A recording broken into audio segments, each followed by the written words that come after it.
ये खुसरो का मकबरा है, जिसे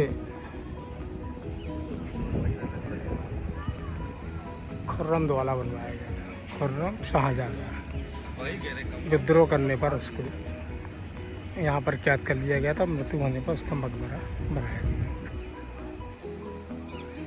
जहांगीर के द्वारा, और उसकी मृत्यु के बाद जहांगीर की बहन के द्वारा उसका मकबरा यहाँ बनाया गया। ज्यामिति शैली का वर्णन दिया गया है। मुगल शैली का शानदार मकबरा लेंगे। ये खुसरो का मकबरा है, जिसे उसकी बहन के द्वारा बनाया गया है। विद्रोह किए जाने पर यहाँ कैद कर लिया था और शाहजहां द्वारा उसे यहाँ कैद किया गया। खुर्रम जिन्हें कहते हैं। मृत्यु के बाद उसकी बहन के द्वारा ये मकबरा बनाया गया। शानदार मकबरा ज्यामिति शैली में बनाया गया। ये खुसरो का मकबरा। हम कहाँ पे, कौन सा बाग है, क्यों, कौन सा बाग है? खुसरो बाग में खड़े हुए हैं। इलाहाबाद खुसरो बाग, इस रेलवे स्टेशन के सामने।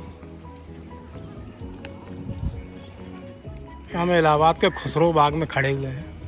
ये निसार बेगम का मकबरा है, जो उन्होंने खुद बनाया था अपने लिए। और ये मकबरा तब बनाया गया जब खुसरो अपने भाई के लिए उन्होंने मकबरा बनाया था, लेकिन इस मकबरे में उनको दफनाया नहीं गया। ये मकबरा केवल बना हुआ है।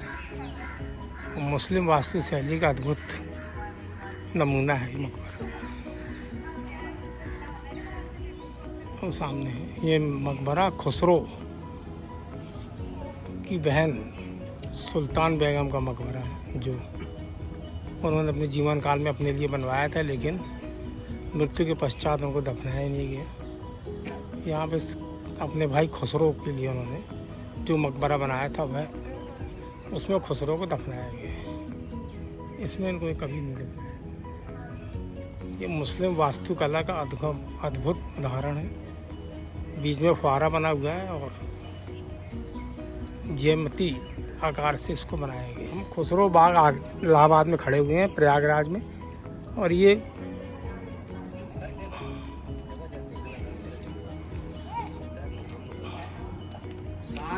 नुसरत बेगम का मकबरा, जिसे उन्होंने अपने जीवन काल में बनवाया था। जब खुसरो की मृत्यु हुई थी, तब खुसरो के लिए उन्होंने मकबरा बनाया था, और उसके साथ ही साथ अपने लिए भी ये मकबरा बनाया था, जो मुग़ल वास्तु शैली का अद्भुत उदाहरण है।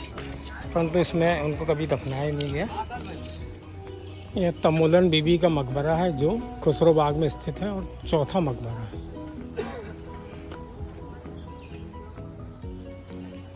ये तमोलन बीबी का मकबरा है, जो खुसरो बाग प्रयागराज में स्थित है, और ये चौथा मकबरा है जो यहाँ पर बना हुआ है।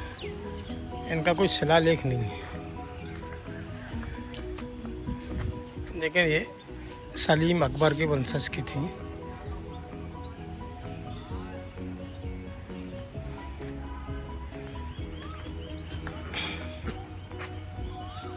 ये मानबी का मकबरा है, जो शहजादे सलीम की माँ थी, अकबर की पत्नी थी और मान सिंह की बहन थी।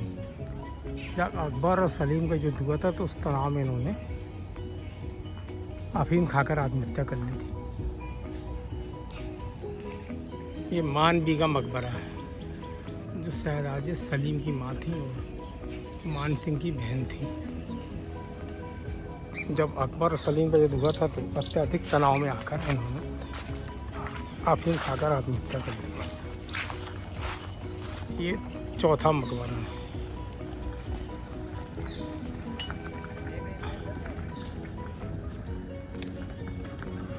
का मकबरा है, जो शाह खुर्रम की बहन थी, और उन्होंने अपने जीते जी ये मकबरा बनाया था, लेकिन इसमें कभी उनको दफनाया नहीं है। हम प्रयागराज के खुसरो बाग में खड़े हुए हैं। ये मानबी का मकबरा है, जो